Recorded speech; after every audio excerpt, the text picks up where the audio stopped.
Hello बच्चों,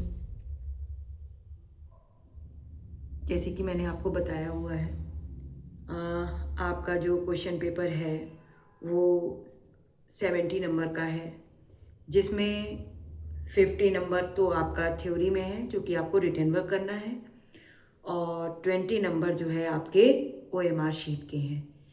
तो मतलब part A OMR sheet, part B theory वाला क्वेश्चन पेपर रहेगा।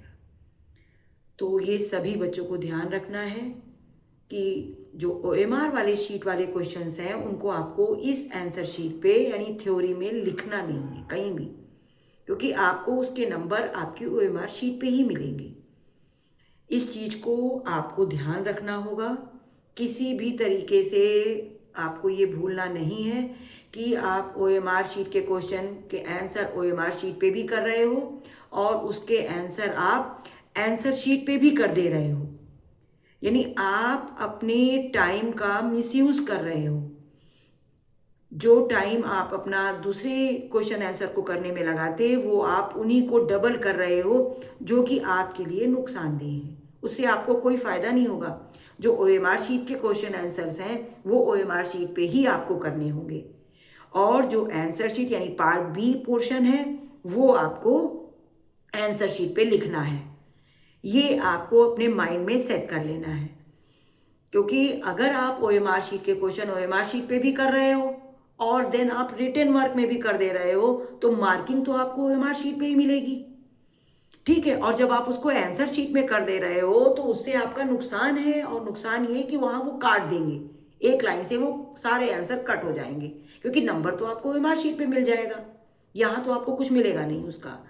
तो हमें ये ध्यान रखना है कि part A OMR sheet, part B आपकी आंसर शीट, और आंसर शीट में आपको बहुत ध्यान से अपना वर्क करना है। मैंने पहले भी बताया हुआ है कि जो क्वेश्चंस के आंसर आपको पहले आते हैं उनको आप पहले करेंगे, जिन क्वेश्चंस के आंसर आपको बाद में आ रहे हैं उनको बाद में कर लेंगे। बस ये ध्यान रखना है कि जिस क्वेश्चन को आप कर रहे हो उस क्वेश्चन को मेंशन जरूर कर दें।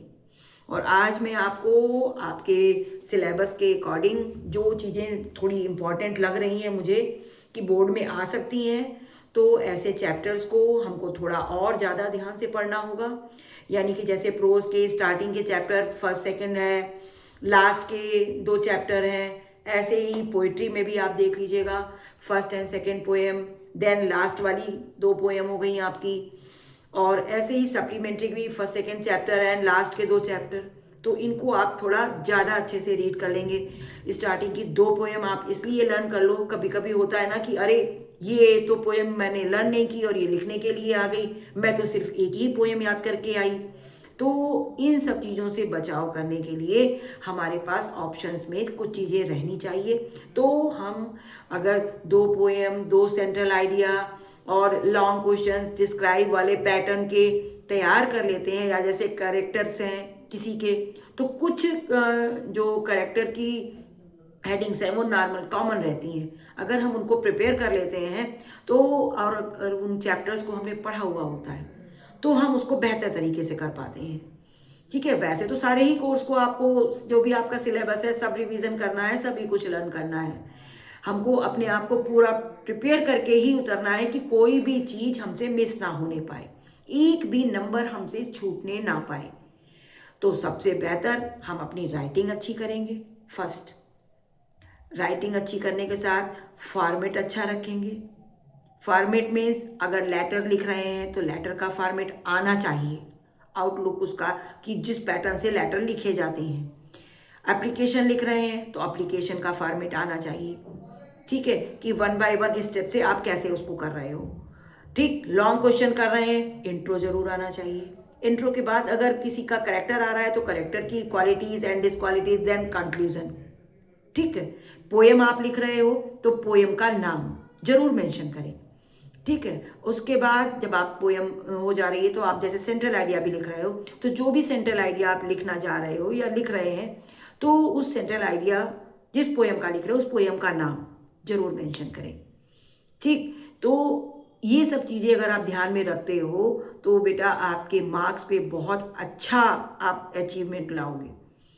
अच्छे मार्क्स के लिए ही हमारी प्रिपरेशन होनी चाहिए, हम कितना अच्छा गेन कर सकते हैं। मेहनत तो सारे बच्चे कर रहे हो, मैं ये नहीं कह रही कि ये कर रहा वो कर रहा, सारे बच्चे मेहनत करते हो, लेकिन उन्हीं में से कुछ होते हैं कि उसी चीज़ को बहुत बेहतर तरीके से कर पाते हैं। ठीक है, तो आपको उस दौड़ में शामिल होना है जहां आपको एक भी नंबर माइनस नहीं कराना है। ठीक है, और आज के लिए बस इतना ही। तो जिन बच्चों ने भी या जिन लोगों ने भी अभी तक मेरा चैनल सब्सक्राइब नहीं किया है, आप लोग कर लेंगे, लाइक करेंगे, कमेंट्स कर लेंगे। Thank you for watching my video.